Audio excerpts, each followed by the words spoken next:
எழுச்சியோடு முயற்சிகரமாக நடைபெற்றுக் கொண்டிருக்கக்கூடிய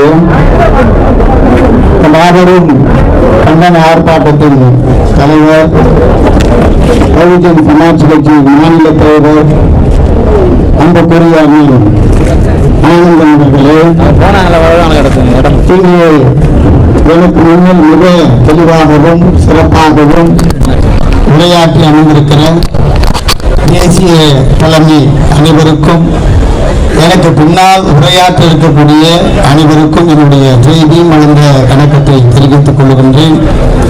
பேசுவதற்கு ஒன்றும் இல்லை.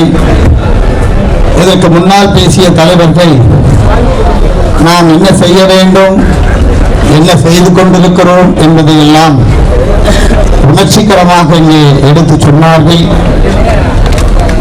நம்மளுடைய தலைவர், சமத்துவ தலைவர், பேசுவதற்கு வார்த்தை இல்லை, வார்த்தை வரவில்லை. இருந்தாலும் அவர் என்ன சொன்னார், என்ன கனவு கண்டார் என்பதை மிக துல்லியமாக கணக்கிட்டு நம்முடைய தேசிய ஒருங்கிணைப்பாளர் கோபிநாத் அவர்கள் இங்கே எடுத்து சொன்னார்கள். பாபா சாஹேப் அவர்களுடைய மரணத்திலே மர்மம் இருப்பதாக இங்கே சொன்னார்கள். அதற்கு என்ன காரணம் என்று இங்கே எடுத்து சொன்னார்கள். அப்படித்தான் நம்முடைய சமத்துவ தலைவருடைய மரணமும் இருப்பது என்பது துல்லியமாக கருத்தை சொன்னார்கள். அது மறக்க முடியாத உண்மை. ஆத்திப்பன் சொன்னதை போல நாங்கள் தொடக்கத்தில் இருந்தே இந்த அரசியல் படுகொலை படுகொலை படுகொலை என்று நாங்கள் சொல்லிக் கொண்டிருக்கிறோம். தமிழ்நாட்டில் இருக்கிற ஊடகங்களும் அரசியல் தலைவர்களும் கூட்டி சேர்ந்து கொண்டு இது ரவிடிசம் ரவிடிசம் என்று திரும்ப திரும்ப சொல்லிக் கொண்டே இருக்கிறார்கள். இந்த அரசியல் படுகொலை என்பதை நாம் மீண்டும் மீண்டும் இந்த நாட்டிற்கு உணர்த்துவதற்கும் இந்த நாட்டு மக்களுக்கு தெரிவிப்பதற்கும் தான் இத்தகைய ஆர்ப்பாட்டத்தை நாம் நடத்தி கொண்டிருக்கிறோம். மனசாட்சி இருக்குமையானால் தமிழக அரசாங்கத்திற்கு, மனசாட்சி இருக்குமையானால் மத்திய அரசுக்கு, மனசாட்சி இருக்குமையானால் அனைத்து கட்சி தலைவர்களுக்கும் உடனடியாக ஆம்ஸ்ட்ராங் அவர்களின் படுகொலையிலே உண்மை குற்றவாளியை கைது செய்ய வேண்டும் என்று சொன்னார்கள். ஆனால் திரும்ப அதை சொல்ல மறுக்கிறார்கள். ஆகவே எங்களுடைய தலைவர் உண்மையாக மக்களுக்காக போராடியவர், மக்களுக்காகவே வாழ்ந்தவர், மக்களின் உரிமையை மீட்பதற்காகவே களத்தில் நின்றவர் என்பது நாங்கள் சொல்லித்தான் இங்கே தெரிய வேண்டும் என்பது அல்ல. வரலாறு சரித்திரம் எப்போதும் யாராலும் மறக்கவோ மறுக்கவோ முடியாது.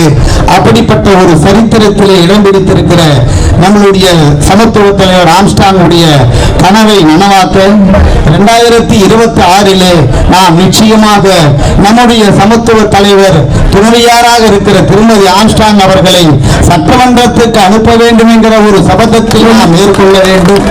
இன்னொரு கோரிக்கை நான் இங்கே முன்வைக்க கடமைப்பட்டிருக்கிறேன்.